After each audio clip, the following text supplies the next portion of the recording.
coming round. Turn around. Every now and then I get a little bit tired to listen to the sound of my tears. Turn around.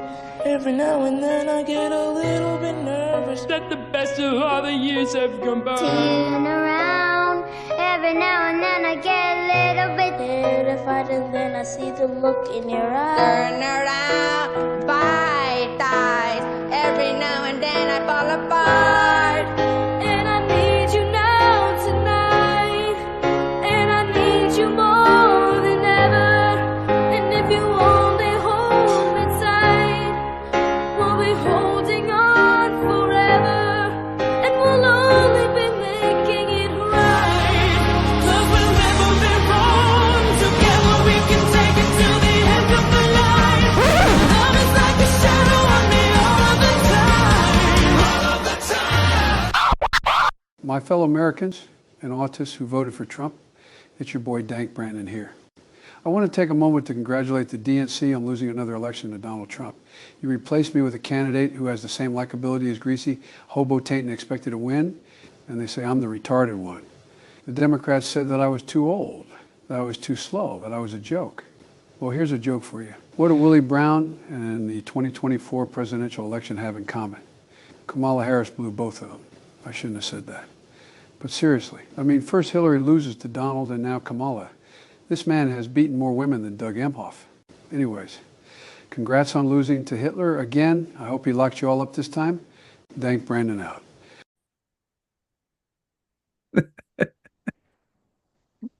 Hot Water History, episode 147, the king of memes.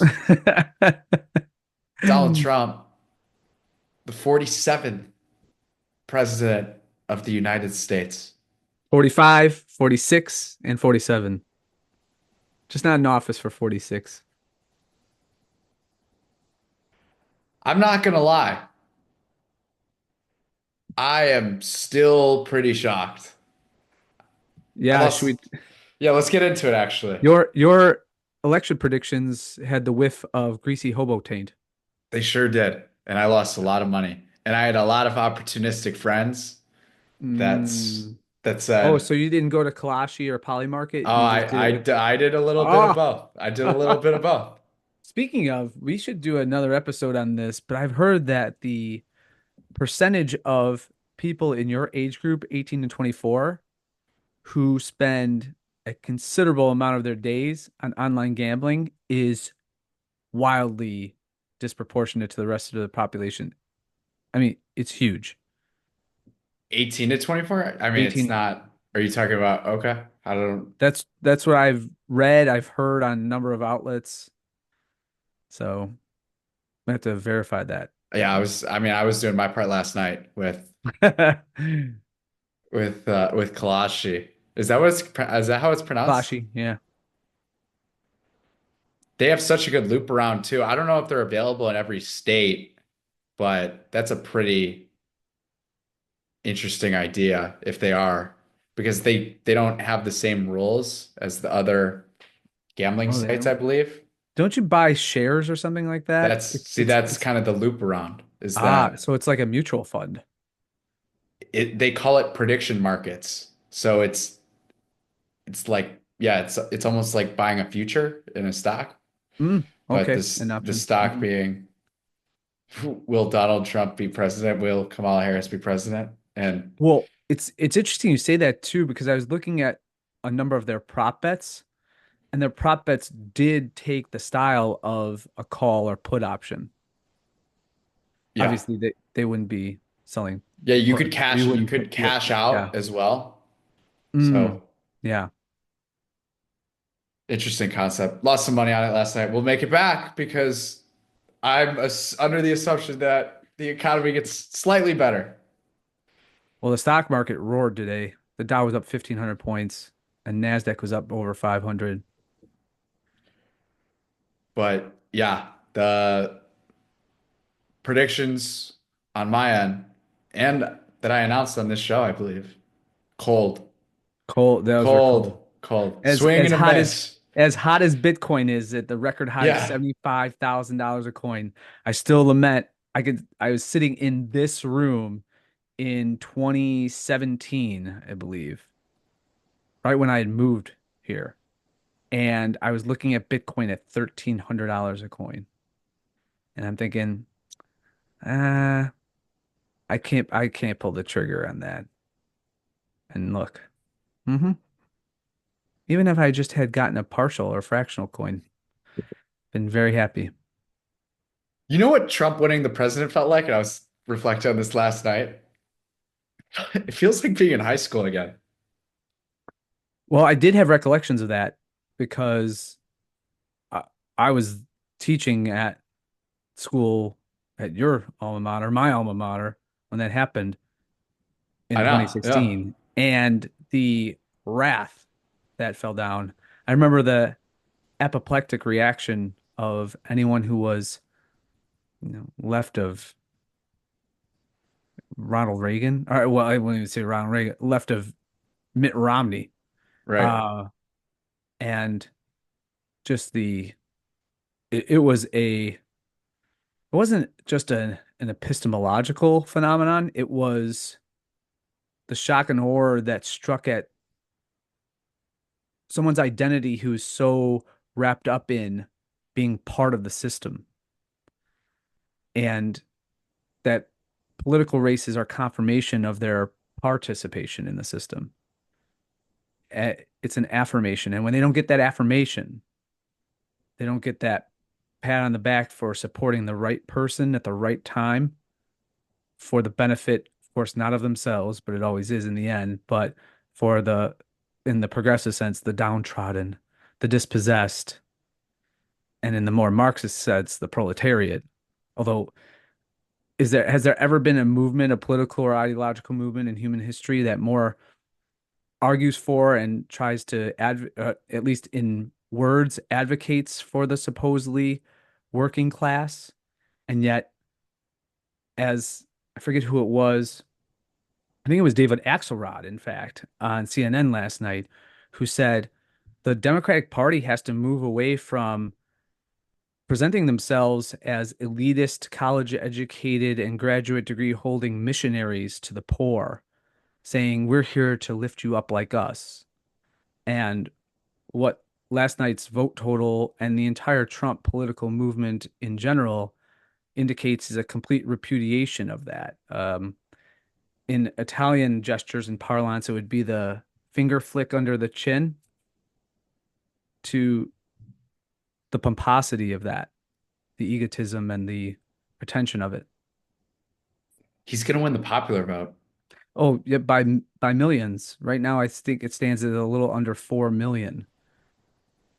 And when you consider too 2020, where Basement Joe got 181 million votes, and yet Trump is again pulling pretty much what he pulled in terms of the popular vote in 2020, and Kamala is going to be significantly less than that and much less than what Joe Biden pulled. Yeah.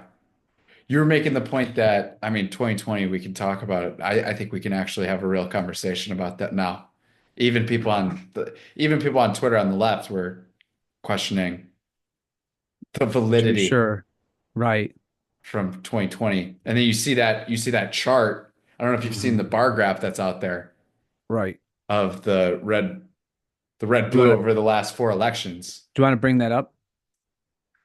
Yeah, we do. Because that's What this reminds me of, the chart of the difference in voting totals from 2012, 2016 to 2020, and then back now down at 2024. It reminds me of that excess death chart that you always saw during COVID and then the aftermath that just proves that the virus wasn't nearly as fatal or virulent as the fearmongers and here it is. profiteers. Yeah, as they had asserted. That's not even circumstantial evidence per se. It is damning evidence of any contention that there wasn't something odd and nefarious going on. You don't have a spike like that demographically and in terms of voting totals Right. unless there are massive ads. to the voting rolls, and the presumption that those massive ads all either at that point mailed their ballots in, went for early voting, or appeared in person.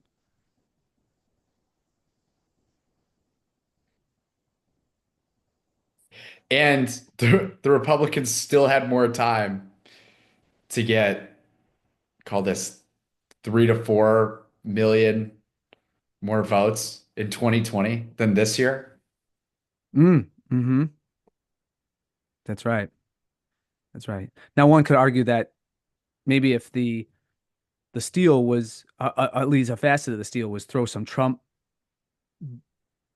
fallacious ballots in. That's what I'm That might. saying. If Oh, they tilt it oh, sure, even sure. 70-30. Right.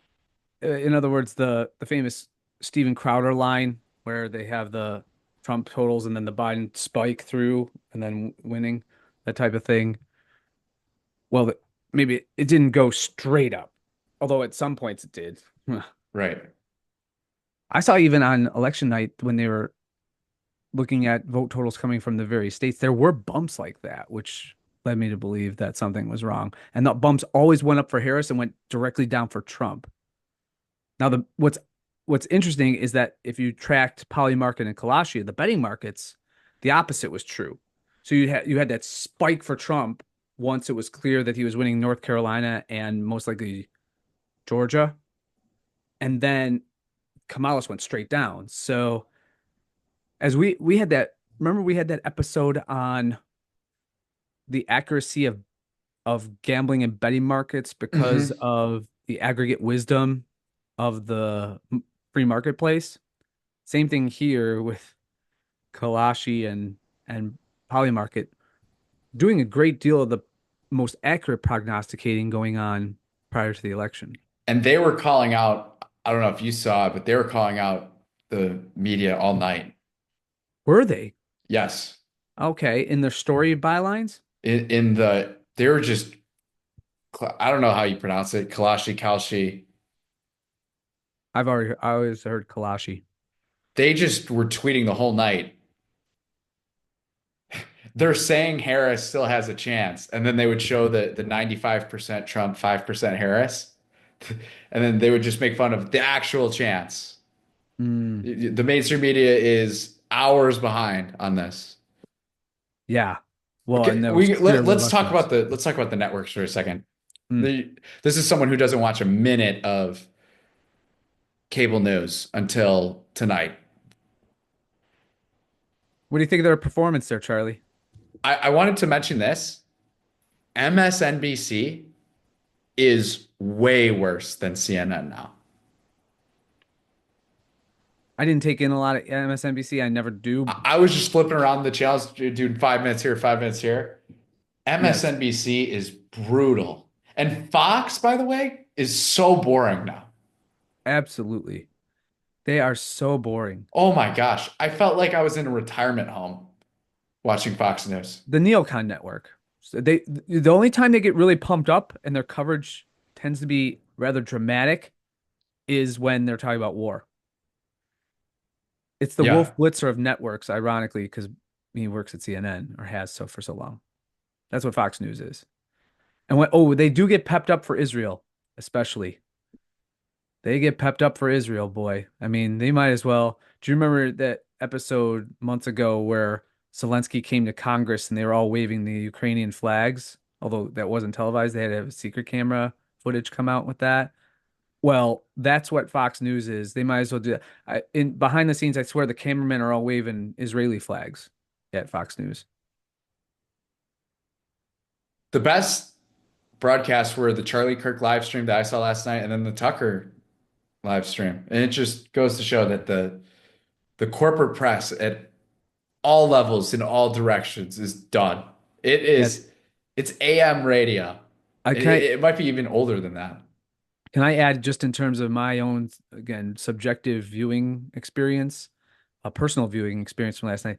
I started out, I was so hyped for Patrick Bet David's show because he Dave Smith announced that he was going to be on Patrick Bet David's show in Mhm. Fort Lauderdale, and then Candace was also going to be on.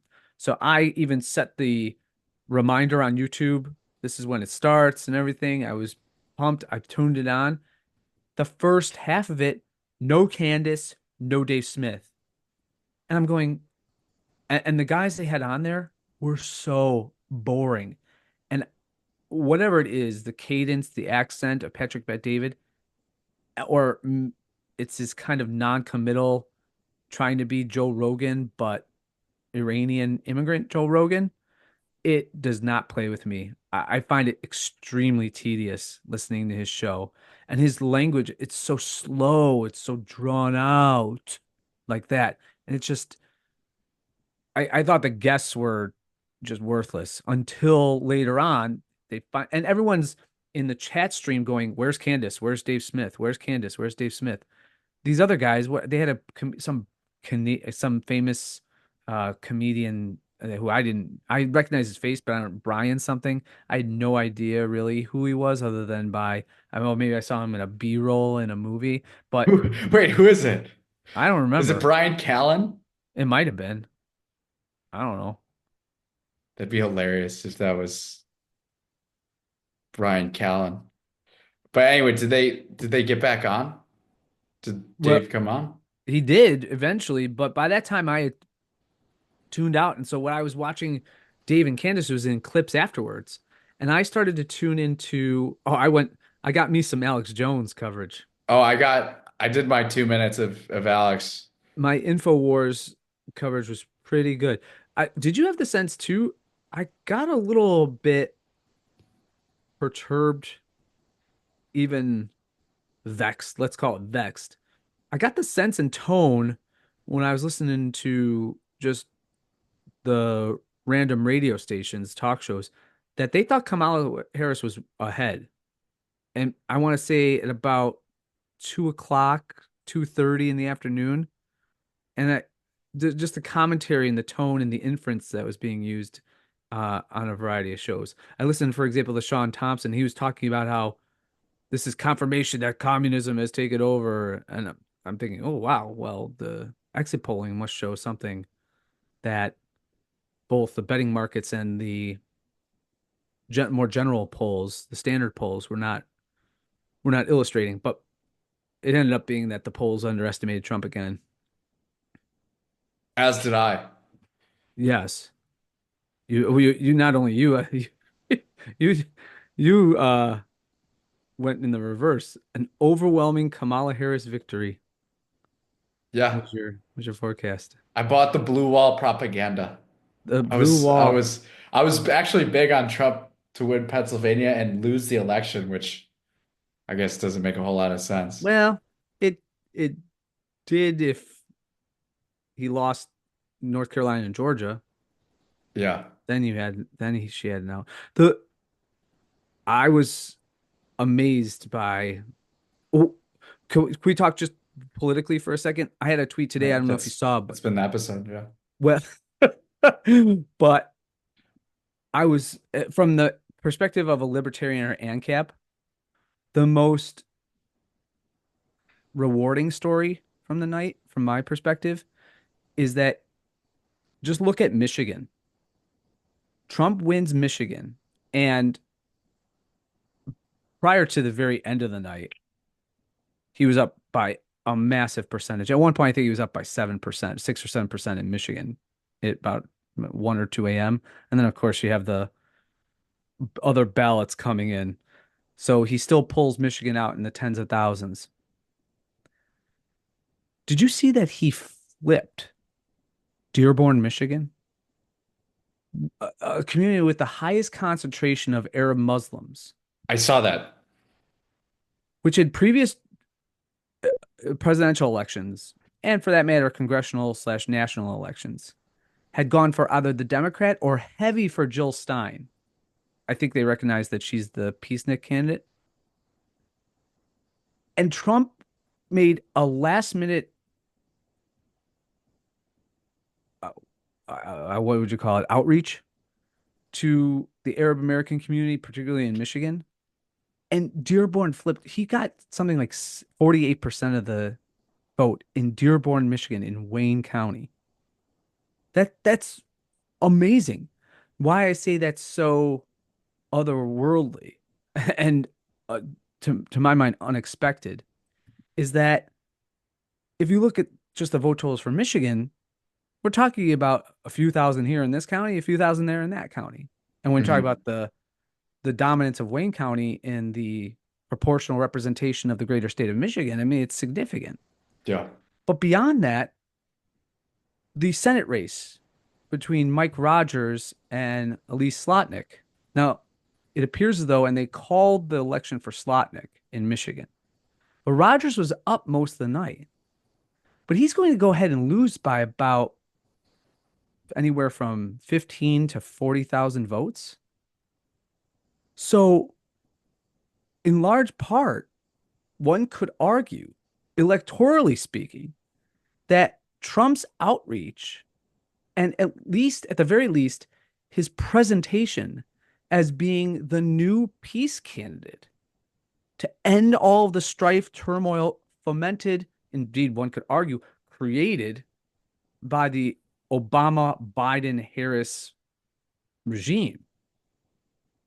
He's the end to that.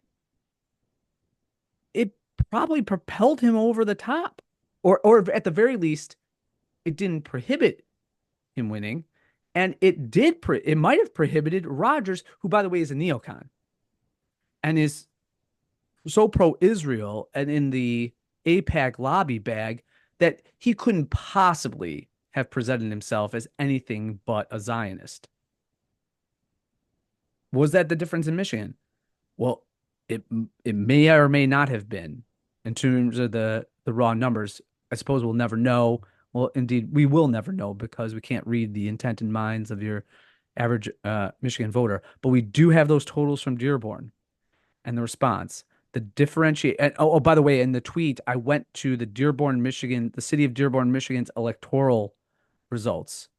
And there's a significant difference. And we're talking about 9,000 to 10,000 votes where people split the ticket in just one town between Rogers and Trump.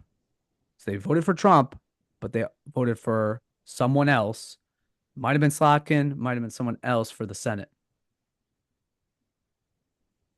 Now, you add that in, that compounds with all of the, thank God for Angela McArdle and the Mises Caucus's efforts in reaching out and informing and doing their best to campaign for and with the Trump campaign to get libertarian proposals and demands out there, and that they might become, and I would give a bit of credit to Vivek Ramaswamy on this end too.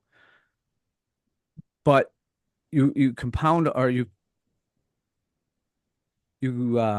get all those things together, you gather all those things together, and it's amazing what was able to be accomplished by the Libertarian Party with a horrible candidate, their official candidate, Chase Oliver.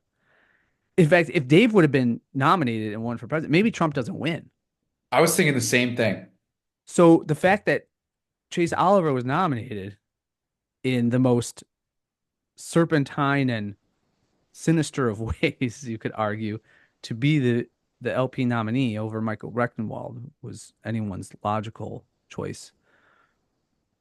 Well, sure enough, that allowed for this coalescence of the libertarian cause and political energy that was fomenting and building, especially under the more totalitarian and indeed anarcho-tyrannical facets of the Biden-Harris years. And that was immensely, now it comes with some rewards and compensation for the libertarians. I mean, you and I didn't vote for a number of reasons. However, am I still stating a fact there? You didn't go secretly. I did not. The first time I didn't vote in a presidential election since I was 18. But it is amazing that, and Russ Ulbricht already confirmed this from prison, President Trump called him or contacted him and said, day one, you're out. That in and of itself is a coup, to the point where I was just listening to Tom Wood's show and he had Clint Russell on, and Clint confirmed not only that Russ is going to get out and have his sentence commuted. If not, he's going to be totally pardoned and exonerated from, well, not exonerated, but released from this life sentence that was the most heinous miscarriage of justice, maybe in American history. There are some, I mean, that's a tall order, but we're getting there. And as founder of the Silk Road, he was a kid who started a means by which to have exchange on the internet. So that lands you in federal prison for the rest of your life, apparently, in this era. But Clint said that when he would speak with members of the Trump campaign or people who are just really connected to the campaign, whenever we'd bring up, or people would say, "Oh, Clint, thank God the libertarians, the conservatives, and the Trumpers and the MAGA people would say, we're so happy to have libertarians on here. We need your insights. We need your engagement. But guess what? All I hear from you libertarians is you're just like one issue voters, free Ross." Which I think is cute. It's principled, and it shows the practical but also principled side of the best of the liberty movement. My biggest white pill was the new squad Trump's got around him. Yes. This is not 2016 anymore. It was a little bit 2016 Trump, to use a sports reference, it was a little more hero ball. I feel like he was just taking every shot at the end of the game. And And who could blame him? He brought down the Bushes and the Cheneys, and he brought down the Clintons all in one election season and period. and now 2024, he's got just at his event, he's got Elon Musk, Dana White, Vivek, JD Vance. Like these guys are money makers. What's all the more, yeah, Self-made capitalist businessmen, guys that get the money. And as someone that's in business, I was super encouraged. I mean, super encouraged by that compared to the lineup he had rolling with him in 2016. And I think he's just going to be playing a little bit more. I was talking about hero ball before. I think he's gonna be playing a lot more point guard, where it's like, okay, you got this. I'm not. I'm a little tired now. delegating. I'm a little more tired than I was in 2016. Sure. I trust you now because you're my guy, Right. and we're gonna do this. I don't know if you stayed up for the speech, I did. but he talked about how I really love this moment. He talked about how he reached out to Elon about Starlink to help with Mhm. the disaster in North Carolina. Right. It just felt like It was all prompted by people in North Carolina saying, "Hey, can we get Starlink here?" And he goes, "What's Starlink?" yeah. What the That's hell's great. Starlink? Who's Starlink? Oh, Elon. Oh, I know Elon. I'm gonna give him a call. Yeah, it gave me vibes of JP Morgan bailing out the federal government in a way to a much smaller scale, to use a Sure. historical reference Right. there. But I think there's going to be a lot more of that over the next. That's what I'm most hopeful about, is that we've got a serious entrepreneurial spirit amongst our elites who still might not care about us at all. But just the fact that it's totally different from what it was in 2016 as far as kind of the agenda goes. I was very encouraged by that. And then I was also reminded how much of a joke democracy is over the whole period. Just having these CNN and MSNBC. I love how he calls them MSDNC too. Hmm. That was the first time I heard it last night. Did you like that one or Gavin Newsom more? I liked MSDNC. Hmm. I I laughed when I heard that for the first time. But just the way they talk about individuals, and when they're breaking down the election maps and they'll say, well, we've only counted 54% of this, and that's a heavy black population. Or, well, we've only done 62% of this, and there's progressive college students at that school. And just the weird grouping and loss of individualism of everyone that takes place in a democracy where these people just turn into numbers. If I treated customers like that, I would have no businesses Yeah, open. the political realm does not allow for an organic market collectivism, which is healthy, wherein you can Exactly. direct resources and engage in entrepreneurialism. Whereas the political communitarianism the communal grouping, or let's call it culling the herd, or directing and then taking for granted through identity as if they're all branded one way and this is going to be the necessary outcome. It's pretty disgusting. Yeah, and the just the champions of political correctness and even racial equity to not even have a nuance, not even to not have any nuance and say at the very least, well, in 2020, this because of the population, they would just say on CNN, and I forgot what the guy's name is, but 56% and Jake Tapper? not the I know Jake Tapper was there, but the guy breaking down Oh, King, the map. John King.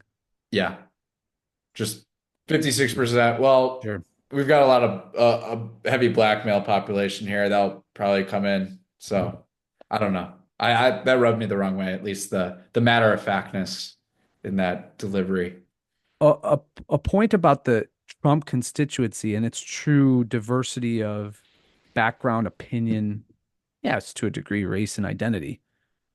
But what's really astounding to me is that he has this wildly different collection of people who are major authorities in health, in criticizing big pharma, in criticizing the war machine and Tulsi Gabbard, in I forgot about her. articulate what's that? I forgot about Tulsi. Right, you can't forget about her.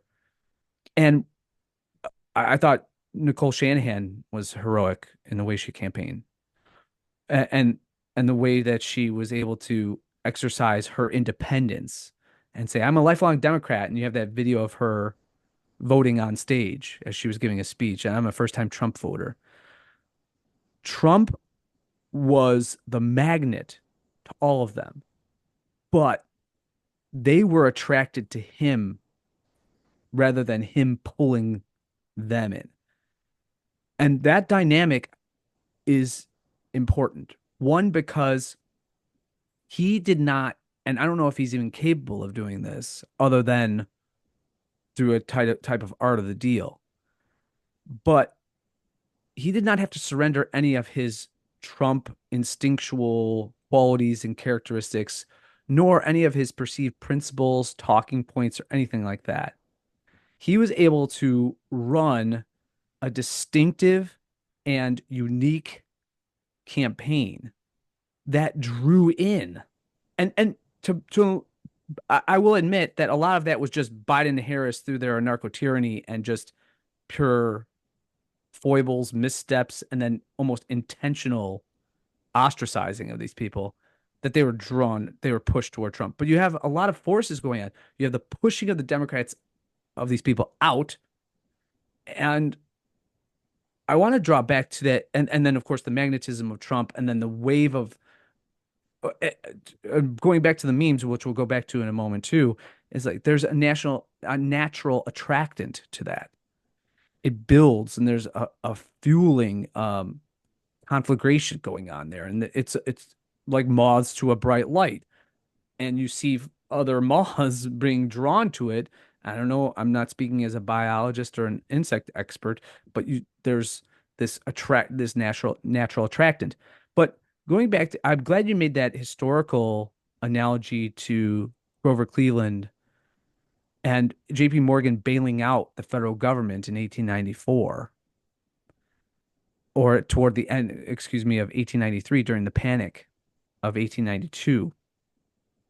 I'm sorry, the Panic of 1893 too.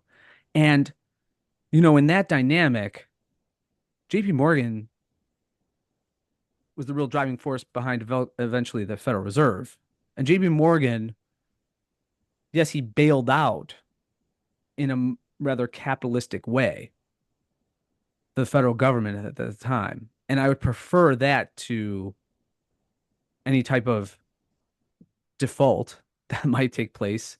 Well, I shouldn't say that. Maybe I would prefer default in some circumstances. But whereas JP Morgan eventually used that entry point as an occasion to accrue greater power, I'm really, really convinced. And by the way, it was a blatant power and monetary grab for the elite of the elite in the Gilded Age. And they didn't even have to, at that time and in that era and milieu of American culture, be deferential to the American masses. They might have a wink and a nod, and you'll have some senators like John Sherman proposing antitrust bills and the like. But the assemblage of people that became part of the Trump coalition, I do believe that Robert F. Kennedy is I don't trust Elon at all. That might be the case, but there are individuals there who, well, but even if you don't trust Elon, I mean, you have RFK. This is not false. This is not fake. The real Anthony Fauci, this book I'm holding up. This is a man who has dedicated a greater part of his life to veritable environmental causes and recognition that there's greater vaccine poisoning agricultural toxins that are literally intoxicating the population. And he's willing to be ostracized by his family and his very comfortable circles and former sanctums in order to do so. I get the sense that Tulsi Gabbard does care about the rank and file of the military. Not only because she was one once and she served in combat in Iraq, she comes off to me as extremely genuine, and she could have been the prominent voice of the Democratic Party if she just mollified, softened, edged around the corners her positions, and she refused to. And whereas they were, again, cast out as apostates from the Democratic Party and its Baal worshippers, they find a home here. Now, with Elon, I hear a lot of, I don't trust Elon and the like. I don't know if we have to trust Elon. And what I mean by that is, again, he is driven as an entrepreneur and as a thinker and inventor by in large part market forces. Now, you could say there's no Tesla without the government subsidies that have allowed Tesla to grow and that. However, because he's so tied to these major corporations. Yeah, no, I get what you're saying. That's the best part about there's that mechanism there. Whereas, where's the mechanism for Kamala Harris? Right. Where's the mechanism for the Biden family? That's kind of the point I was trying to make, is that I just think we're going to be left alone a little more. Yes. Yeah, and by the way, just that phrase, we're going to be left alone a little bit more, is every reason, and and the encapsulation of the sentiment for why you were happy last night. And Right. and you're happy today. Yeah. I don't need we don't need a babysitter. Just like, yes, screw off. Honest. Correct. That's the best. I mean, that's the best part about all of this, is that feeling that, oh, they're not gonna care about us that much, which is great. Yeah. Right. We don't need a babysitter, and the people who are doing us harm in the upper reaches of the regime, the globalists, whatever they are, at least they have someone pushing back. They have an enemy now. Even if it's a proposed enemy. And maybe some of the underhanded and harmful and injurious things sneak through. But that's a far cry from them being lauded or completely ignored, or just a blind eye being turned totally, as we've seen in the past regimes under both Republicans in the first part of the century and now Obama, Biden, Harris regimes. No. Can we go back to speaking of just the memes? I mean, we saw them at the beginning of the show, two of our favorites. I don't know how to put into words or describe the impact of those things. Just because they bring a visceral joy and a laughter And what they did from my perspective, as I'll attempt to articulate their effect, describe their effect, is simply that they injected a lot of levity. And I'll use again the word paradoxically or in contrast to Kamala Harris's version of joy, but just joy and mirth, happiness, a smile in the face of thinking of this, right? The meme is what would you call it? It's the encapsulation, the epitome of the force of the alternative media space. And I'm going to get to a minute of why Kamala's aversion to the alternative media space was not only damning but dooming for her. But why I want to emphasize the impact of the memes is because for every day Americans in large had to sit in a corporate office space and be forced into a DEI program. And I call these roll your eye moments where we were subjected to this both cultural but social and economic campaign against basic sensibilities and common sense. And so the only escape in some of these situations, whether it was vaccine mandates or Dr. Fauci or DEI programs, every time Joy Reid scolded black men and in doing so reminded them of their hectoring mothers and girlfriends and wives at home, or every time and every reference to biological men competing and not infrequently injuring women in sports, and we're supposed to still, any good person of virtue is supposed to still support transgenderism. Every time a tranny went to prison just shortly after injuring those girls in a sport, and you were told that the only possible good thing to do was to have your taxpayers pay for the lopping off of their genitals so that they could pretend to be some other biological sex. Every time we went to any outlet and saw do you remember at the beginning of Biden's administration? And I remember this vividly because we had so many discussions of it at work, how inflation was always, whether it was from Jerome Powell or Janet Yellen or everyone in between, certainly Biden surrogates as well, Paul Krugman, and they would say, it's the supply chain issues. And in the back of your mind, you're thinking, this is idiotic. And why it was proven to be such idiotic, or that inflation was transitory, as they had argued in 2021 into 2022 and 23, in fact. You're saying, well, this is clearly proven false.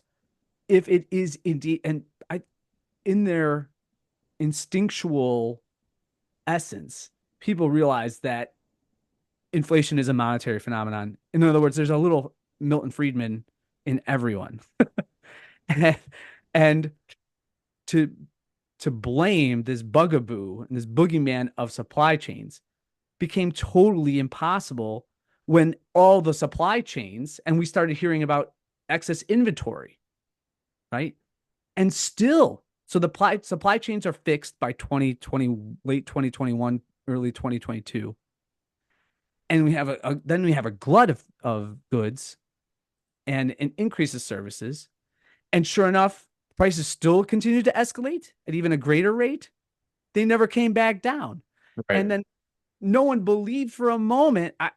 Did anyone believe? Every Kamala Harris commercial I saw, she was talking about how she's going to end, as if she could do that, snap of the fingers. And if greed is some capricious experience or vice of the human condition, just hitting right as prices go up, she's going to end corporate gouging. Well, no one believes that. Right.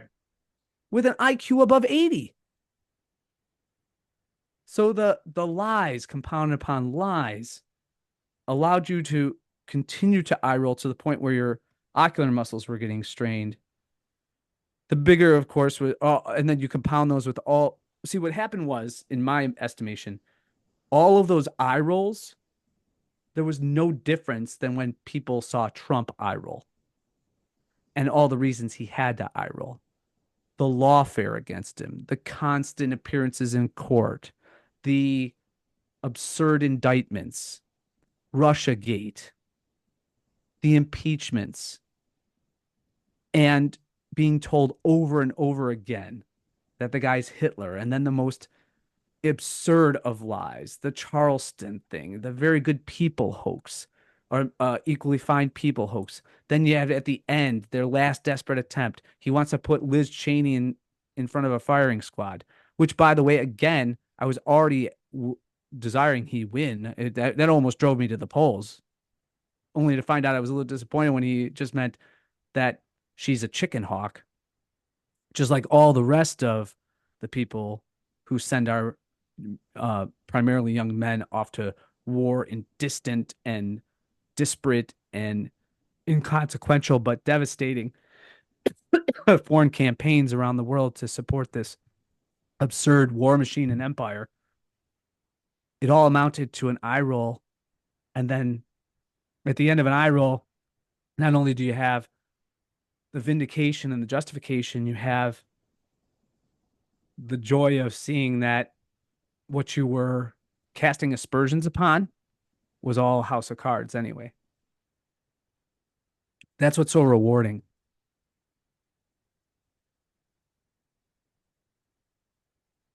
Yeah, crazy night. It does still feel like deja vu from high school, but I'm so ready to be let down. Also, I'm just ready for it. I can't wait to be. Right. And that's also It's in part our of the game. blood too. Yeah, It's part of our our makeup. yeah. It's part of our makeup, and we shouldn't stop doing that. We have to be just That's as critical and that's one thing I'm concerned about. I think a lot of people let their guard down.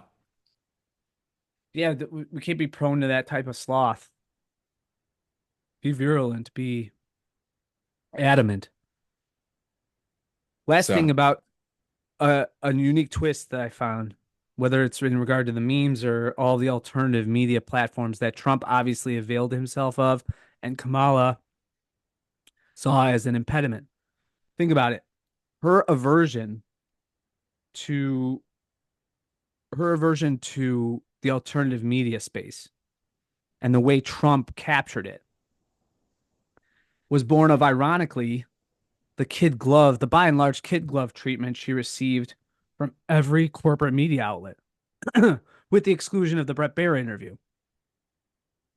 And so it ended up, I would argue, that what she thought was her comfort and her support and her refuge in the campaign ended up being her greatest detriment.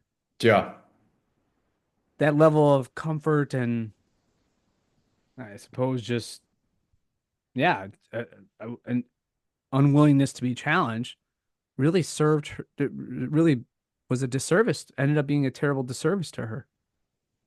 Thank God. I mean, not that she had much to work with, because every time she went out in front of people, as we know from the early weeks and months of the campaign, her own campaign was aware that the more people got to know her, the more, as we saw in the 2016 race, the more people disliked her.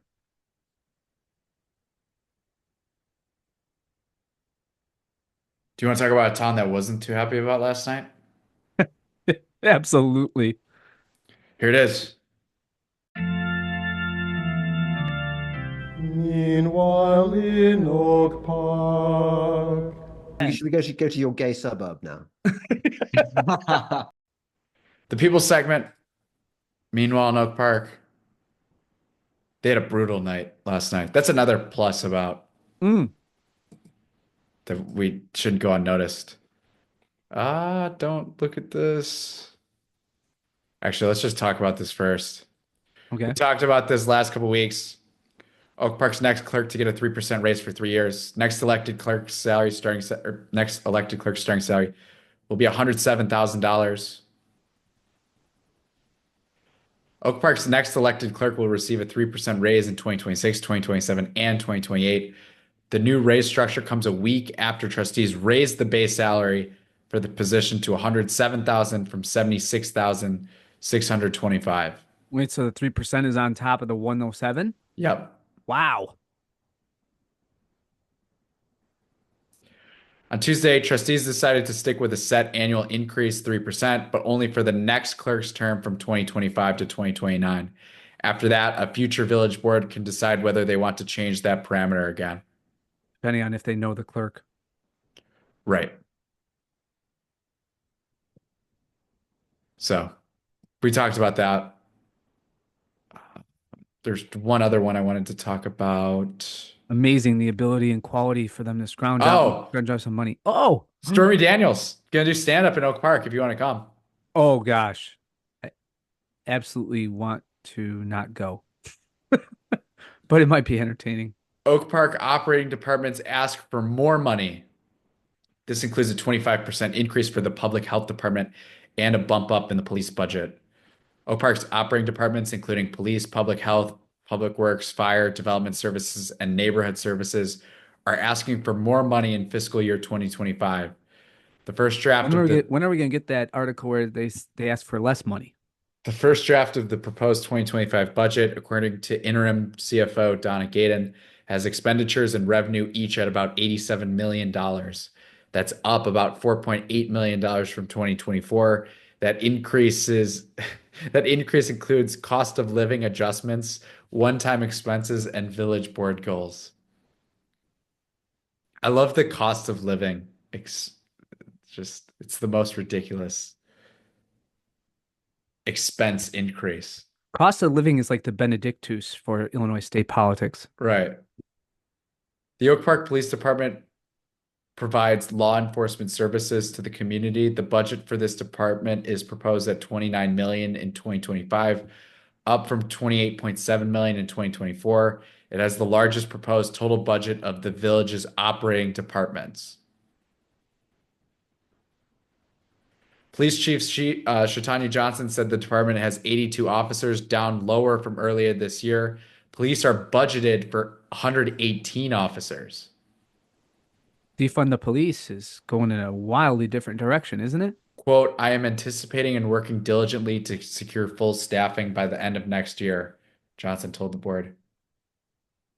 Public health. The Public Health Department works to respond to community health needs by preventing injuries, promoting health, and protecting residents and employees. It's been a state-certified local health department for 75 years. The proposed budget for this department is $1.4 million for the general fund and $134,501 for the farmers market. That's a lot of money for a farmer's market. Aren't the farmers supposed to pay for that?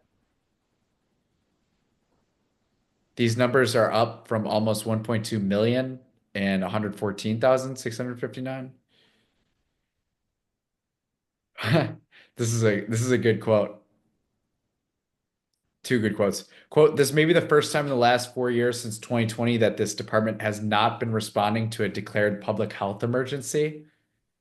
Interim Public Health Director Lisa Shelley said. But Trustee Susan Buchanan said, I'm concerned about a 25% increase in the public health budget in a time where there isn't a pandemic. The ratchet effect. A few key increases in 2025 are $20,000 for an annual health survey, $25,000 for a consultant to help start the I-plan process, an assessment required to maintain certification, and $57,000 for additional inspection and rat control work. In 2025, key priorities include administrative work, rodent control, emergency preparedness, health programming, nursing, and the farmers market. Trustee Corey Wesley said he'd be willing to contribute even more money toward animal control services, given resident concerns about the rat population. Quote, that's impossible to remove all of them, he said, but I'd like to remove as many as possible. Thanks. Man, can you imagine if Fred and Peanut, the raccoon and squirrel in New York that got euthanized, were living in Oak Park? They wouldn't have a chance. Yeah. That department would be out there pretty fast. Public Works proposed budget for this department from the general fund is 8 million, up from 7.8 million in 2024. I don't really Yeah. feel like go through this. Fire department, All for shitty roads too. I mean, 20.2 million for the fire, up from 19.5, and then development services 14.1 million, up from 13.6 million. Neighborhood services, this one went up a lot. Is proposed budget for 2025 is 2.9 million, up from 2.2 million in 2024. So that's a that's pretty big it's increase. like a 30% increase. Mm-hmm. In 2025, the department heads want to help implement the alternative response to calls for services, propose home ownership programs to the board, review other housing programs, and implement recommendations from the fair housing test. The department has 5 divisions, all of which are asking for more money in 2025. Get out. Last one. Amazing. Just as for a moment, all of those different initiatives, all of those different practices, services rendered. Think about how more efficiently. I know this is our mantra, but if you just farm those out to a private entity, if you privatize those things. Yeah, it's all ridiculous. Yep. OPRF black students disciplined far more than white peers, report shows.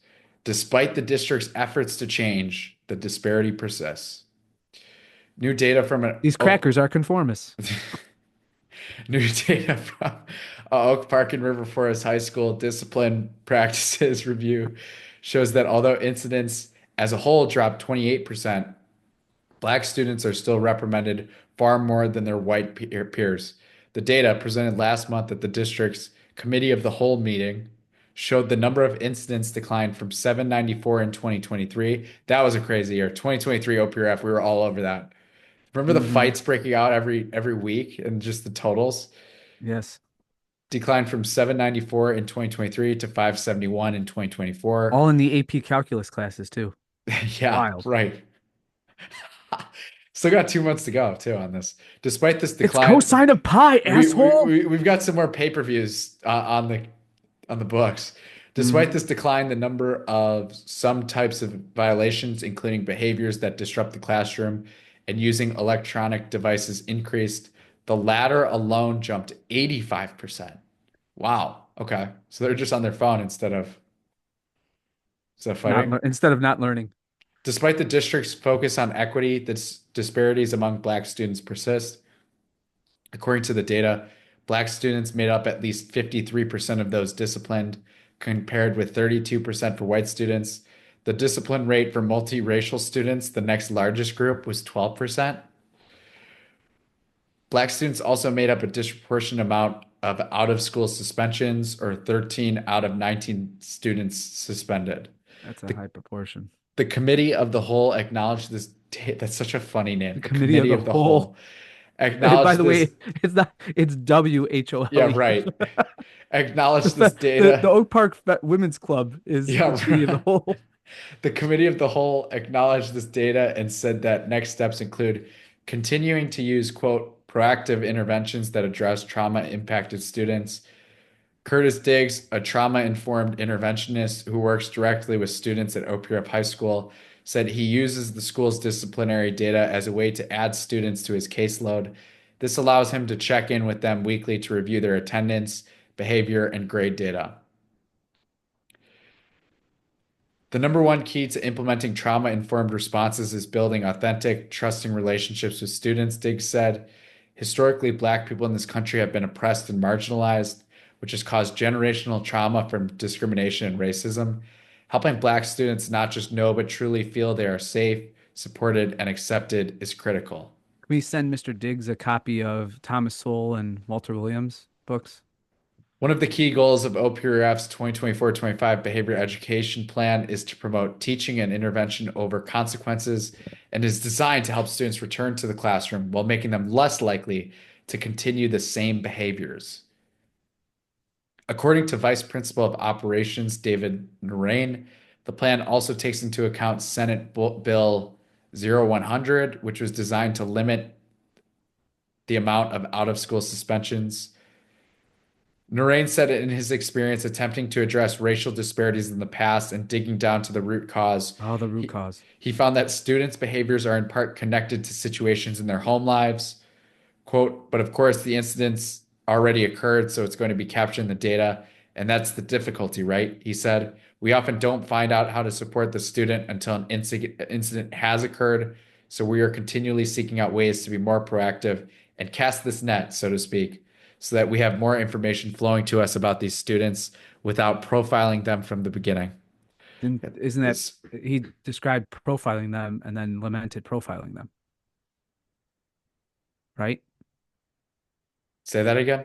Well, he described that the plan is to profile them, and we have to find out how to support the student until an incident has occurred. Because an incident hasn't occurred, you're profiling them. You're anticipating that. Right. And then he laments profiling. Yeah. In the plan, school officials also acknowledged that students' school context may have contributed to the numbers. For example, they said the pandemic, why are we still talking about, quote, greatly impacted student behavior patterns, and, quote, even 4 years later, we are still recovering from the effects. I guess that is true. And last year, 3 out of 5 deans were new. Hiring a new assistant principal to supervise them helped to implement the restorative practices the school relies on for discipline. While vaping and smoking decreased by more than 1/3, the behavior was ranked the 3rd most common disciplinary incident. The school currently offers the 3rd Millennium curriculum, which is designed to help counsel students on the effects of vaping. The school also uses Way Back In, an organization that offers rehabilitation services. But not for the transgendered. That's a totally different Way Back In.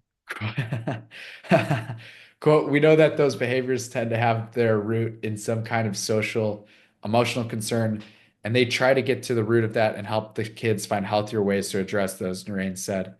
He added that OPREP High School is also working to improve student behavior through programs such as Motivational Mentors, which is designed to facilitate activities for students and help them develop their social, emotional learning.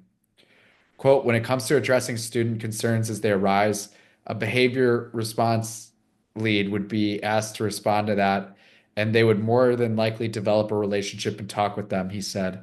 Sometimes just redirecting conversation and teaching them that they can go back into the classroom and understand how to better exist in that space so that they're not disruptive is all they need, he said. What's left out of that article, Charlie, except that there's a glaring omission, and that is there's no perspective from the racial or minority makeup of the teachers and the frequency of disciplining. So that's a fascinating point because, as Tom Woods has pointed out on his show numerous times and through the studies that we've compiled over really decades now, it ends up in other situations, although analogous, not exactly total and complete and identical, is that, for example, black cops tend to be more prone to stopping fellow blacks or engaged in more forceful arrest of blacks than of whites.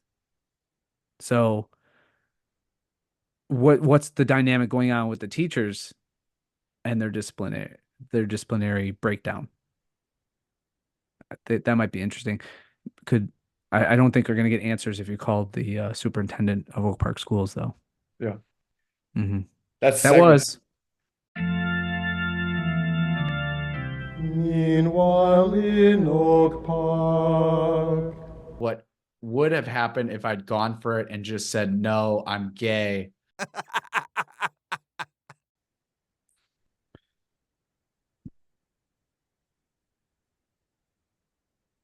I don't have much else. Trinity Brewing. I can't wait to get off this episode and still look at more memes from the Trump victory. Are you a TikTok guy now? Are you? No, I never got on to TikTok. I don't even have an account. But you'll see some of them on Twitter. Oh, for sure. That's yeah. I have been enjoying the meltdowns. There are a lot of them that are pretty clearly these people are possessed, especially they're possessed. A couple of the screams are yeah. just kind of it's Supernatural. like the opposite of smelling incense. It's guttural. Yeah, it's guttural. It's sick. But it also is a result of elevating the state to the status of God and a divinity. So when the divine reprimands you, sends you out in the desert, the natives get restless. Yeah. What else? Buy some Trinidine brew. Trevor announced today that there are grocery stores now in Wisconsin that are Sendix. stocked full of Cristero's Mexican Lager. Quartermaster Jerry coming out soon. Diaz Irae shortly thereafter. Let's get our beer. Let's get beer flowing. Yeah. Trinidine, I'm getting especially for these thirsty. upcoming cold winter months. We need some warmth. I'm 0 for 6 right now on the original 6 remaining Yeah, from my original Cristero's care package, but I have one left, and I'm savoring it. I don't want to. It's almost it's pretty lonely. I'm not it's gonna like a lie. It bottle gets of yeah, it's like a bottle of Dom. You don't want to take it out except for a special occasion. right. Anyway, I'm gonna need a shipment soon. yeah. All right. Well, this has been great. Good episode, and peace to everyone out there. All right, everyone. Take care.